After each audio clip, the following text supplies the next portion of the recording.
ଶିଶୁ ବାର୍ତ୍ତା ତରଫରୁ ସ୍ଥାନୀୟ ଗିରି ମାର୍କେଟ ଛକସ୍ଥିତ ପ୍ରକାଶମ ହଲ୍ ଆନ୍ଧ୍ର ଭାଷା ବିବର୍ଦ୍ଧିନୀ ସମାଜମ୍ ସଭା ପ୍ରକୋଷ୍ଠ ପରିସରରେ ବସନ୍ତ ମହୋତ୍ସବ ମହାସମାରୋହରେ ଅନୁଷ୍ଠିତ ହୋଇଯାଇଛି। ଶିଶୁ ବାର୍ତ୍ତାର ସଭାପତି ବରିଷ୍ଠ ଉଦ୍ଘୋଷକ ସୂର୍ଯ୍ୟନାରାୟଣ ପାତ୍ରଙ୍କ ଅଧ୍ୟକ୍ଷତାରେ ଅନୁଷ୍ଠିତ ସାଂସ୍କୃତିକ ସଭାରେ ନିଖିଳ ଓଡ଼ିଶା ବରିଷ୍ଠ କଳାକାର ମହାସଂଘ ସଭାପତି ସୀମାନ୍ତ ନଟରାଜ, ଡାକ୍ତର ତିରୁପତି ସାହୁ, ମହାସଚିବ ନୃତ୍ୟାଚାର୍ଯ୍ୟ ସୁଭାଷ ଚନ୍ଦ୍ର ସାହୁ ରୋଶନ, ବରିଷ୍ଠ ଅଭିନେତା ତଥା ଶିଶୁ ସାହିତ୍ୟିକ ଡକ୍ଟର ବିଜୟ ଚନ୍ଦ୍ର ମହାରଣା, ବରିଷ୍ଠ ତବଲାବାଦକ ଗୁରୁ ମାଧବ ଜେନା, ଗଣେଶ ଭଜନ ସଂଘ ପରିଚାଳକ ମିହିର କୁମାର ପାଣିଗ୍ରାହୀ ପ୍ରମୁଖ ଅତିଥି ଭାବେ ଯୋଗଦେଇ କାର୍ଯ୍ୟକ୍ରମର ଶୁଭ ଉଦ୍ଘାଟନ କରିବା ସହ ସାଂସ୍କୃତିକ କାର୍ଯ୍ୟକ୍ରମ ମାଧ୍ୟମରେ ଶିଶୁ ସମାଜର ଉଭୟ ମାନସିକ ଓ ଶାରୀରିକ ବିକାଶ ଓ ପୁଷ୍ଟି ସାଧନ କ୍ଷେତ୍ରରେ ଦୀର୍ଘ ବର୍ଷ ଧରି ନିରନ୍ତର ପ୍ରୟାସ ନିମନ୍ତେ ସେମାନେ ଧନ୍ୟବାଦାର୍ହ ବୋଲି ମତବ୍ୟକ୍ତ କରିଥିଲେ। ସମ୍ପାଦକ ମାନସ ଦାସ ସ୍ୱାଗତ ଭାଷଣ ଓ ଅତିଥି ପରିଚୟ ପ୍ରଦାନ କରିଥିଲେ। ଏହି ଅବସରରେ ଓଡ଼ିଶୀ ନୃତ୍ୟଗୁରୁ ଏଲ୍ ଗଙ୍ଗୋତ୍ରୀ ଦାସ, ଗୁରୁ ସନ୍ଧ୍ୟା ରାଣୀ, ବରିଷ୍ଠ କଣ୍ଠଶିଳ୍ପୀ ରମେଶ କୁମାର ସେଠୀ ଏବଂ ଆଶୁତୋଷ ମହାପାତ୍ରଙ୍କୁ ଅନୁଷ୍ଠାନ ପକ୍ଷରୁ ମାନପତ୍ର, ଉପଢୌକନ ଓ ସ୍ୱର୍ଣ୍ଣାଭ ପଦକ ପ୍ରଦାନ ପୂର୍ବକ ଅତିଥିମାନଙ୍କ ଦ୍ୱାରା ସମ୍ବର୍ଦ୍ଧିତ କରାଯାଇଥିଲା। ତତ୍ପରେ ଆରାଧ୍ୟା ଡ୍ୟାନ୍ସ ଗ୍ରୁପ ଏବଂ ରୟାଲ ମ୍ୟୁଜିକ୍ ଆଣ୍ଡ ଏଣ୍ଟରଟେନମେଣ୍ଟର ବହୁ ଶିଳ୍ପୀ ନୃତ୍ୟ ଓ ସଙ୍ଗୀତ ପରିବେଷଣ କରିଥିଲେ। ପରିଶେଷରେ ପୀତାମ୍ବର ଆଚାରୀ ଆନୁଷ୍ଠାନିକ ଧନ୍ୟବାଦ ଅର୍ପଣ କରିଥିଲେ। ଜଗନ୍ନାଥ ମନ୍ଦିରର ଜଣେ ବରିଷ୍ଠ କଣ୍ଠଶିଳ୍ପୀ ଅଛନ୍ତି। ସବୁଦିନ ଗୋଲପେଟା ମନ୍ଦିରରେ ଆମର ଯେତେବେଳେ ସନ୍ଧ୍ୟା 7ଟା ଯୋଉ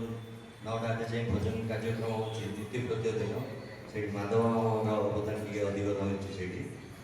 ଆଉ ରୋଶନ ଭାଇ ତ ମୋର ଗୁରୁଙ୍କର ଜୁଇଁ, ଗୌରବ ସାରଙ୍କର ଜୁଇଁ ରୋଶନ ଭାଇ। ଆଉ ସାରଙ୍କର ବିଷୟରେ ତ ସାର ଜଣେ ମାଇଲ ଖୁଣ୍ଟ କହିଲେ ଅତ୍ୟୁକ୍ତି ହେବ ନାହିଁ। ସିଏ ନିଜେ ଗୋଟେ ଅନୁଷ୍ଠାନ, ତାଙ୍କ ପାଇଁ ଆଉ କହିବାକୁ ଆମ ପାଇଁ ପାଖରେ ଶବ୍ଦ ନାହିଁ। ଧନ୍ୟବାଦ ଏତିକି କହିବି। ଆଜି ମୋତେ ଡାକିଥିବାରୁ ସୂର୍ଯ୍ୟ ଭାଇ ଏବଂ ମାନସ ଭାଇଙ୍କୁ ଧନ୍ୟବାଦ। ଯେତେବେଳେ ବାଜେ ଆଙ୍ଗୁଠି ସେମିତି ଚାଲେ। ଆଙ୍ଗୁଠିରେ ମଧ୍ୟ ଚାଷ ଭାବେ ନିଖିଳ ଓଡ଼ିଶା କଳାକାର ବରିଷ୍ଠ କଳାକାର ସଂଘର ମହାସଚିବ ଶିଶୁ ବାର୍ତ୍ତା ପଞ୍ଚାସନ ଅତିଥିବୃନ୍ଦ ତଥା ଶିଶୁ ବାର୍ତ୍ତା ଆଜି ବସନ୍ତ ମହୋତ୍ସବ ଅନୁଷ୍ଠିତ କରୁଛି। ଏମାନେ ସେଇ ମୁହୂର୍ତ୍ତରେ 20-30 ବର୍ଷ ତଳେ ମାନସ ବାବୁ ବ୍ରହ୍ମପୁର ଆସିଥିଲେ। ସେଇଠୁ ଆମର ସମ୍ପର୍କ। ଆଉ ଦିଗୁ ଭାଇ ଯେ ଆଜିର ଏ ଅନୁଷ୍ଠାନର ସଭାପତି, ତାଙ୍କୁ ମୁଁ ହାତରେ ତିଆରି କରିଥିବା ଗୋଟେ କଳାକାର କହିଲେ ଅତ୍ୟୁକ୍ତି ହେବ ନାହିଁ। ଏମାନେ ମୁଁ ଯେତେବେଳେ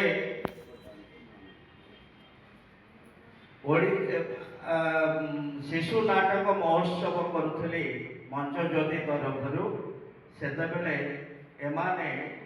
ଶିଶୁ ବାର୍ତ୍ତା ନାମକ ଗୋଟେ ପତ୍ରିକାଟେ ଆରମ୍ଭ କଲେ ଏବଂ ପରେ ପରେ ସେ ପତ୍ରିକା ସହିତ ଶିଶୁମାନଙ୍କୁ ନେଇ ବିଭିନ୍ନ କାର୍ଯ୍ୟକ୍ରମମାନ ଆୟୋଜନ କଲେ।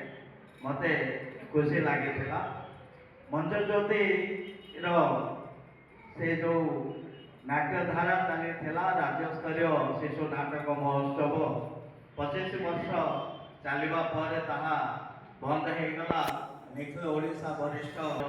ମୋ ଉପରେ ବିଶେଷ ଭାବରେ ପଡ଼ିଲା। ସେଇ ଭିତରେ ମୁଁ ହଜିଗଲି ଏବଂ ଶିଶୁ ନାଟକ ଠାରୁ ଦୂରେଇ ଗଲି। ତେବେ ଏଇମାନେ କେବଳ ବ୍ରହ୍ମପୁର ନୁହଁ, ବ୍ରହ୍ମପୁରଠୁ ଆରମ୍ଭ କରି ସେମିତି ଆମର ରାମଲକ୍ଷ୍ମଣ ସୂର୍ଯ୍ୟ ଭାଇ, ମାନସ ଭାଇ ଆମ ବ୍ରହ୍ମପୁର ସହରରେ ଜନ୍ମ ହେଲେ ମଧ୍ୟ ଓଡ଼ିଶା ସାରା ବୁଲି ବୁଲି ସଙ୍ଗୀତ ପରିବେଷଣ କରୁଛନ୍ତି। आज से गोटे उद्देश्य अच्छी ए गीत मध्यम संगीत मध्यम अनेक कवि माने जे भीम भाई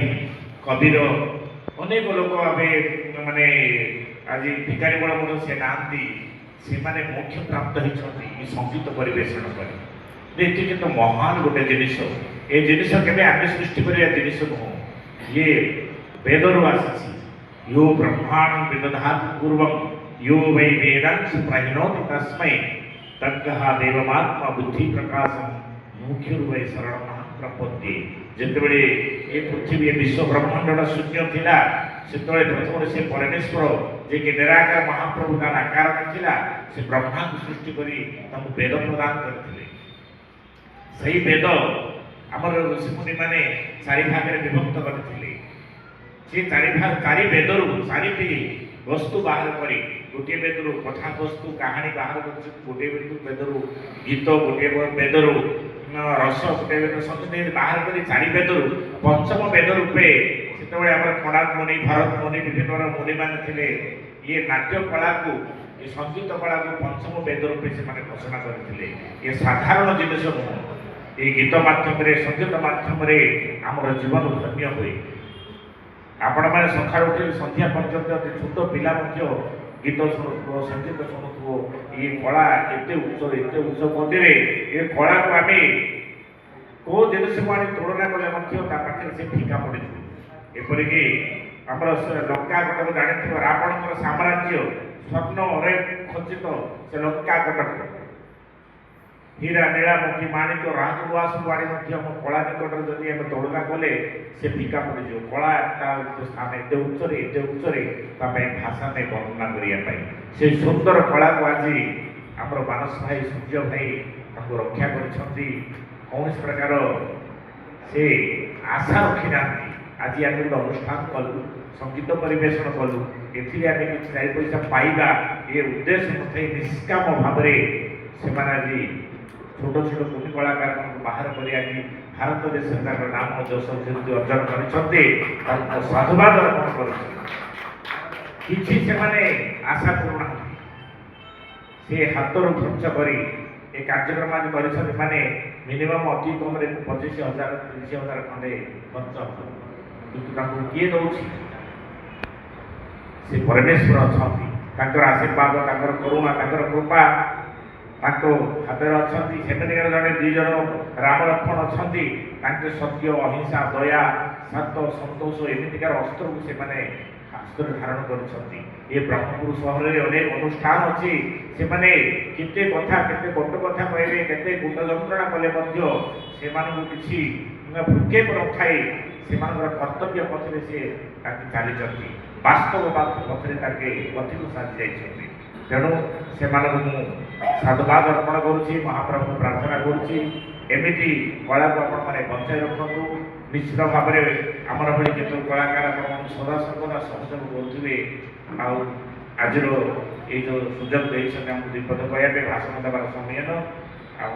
साधुवाद अर्पण कर वक्तव्य शेष कर